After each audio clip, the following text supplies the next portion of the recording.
Scooty অ্যাক্সিডেন্টে মৃত্যু 17 বছরের নাবালিকার। পুলিশ সূত্রে খবর, ওই নাবালিকার নাম ইশারাই, বাড়ি গড়িয়া নাকতলা এলাকায়।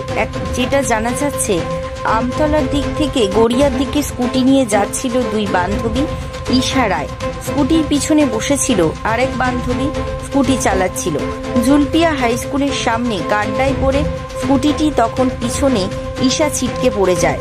এলাকাবাসীরা তড়িঘড়ি দুজনকে বারুইপুর হাসপাতালে নিয়ে আসলে ইশারাইকে মৃত বলে ঘোষণা করে বারুইপুর হাসপাতাল কর্তৃপক্ষ।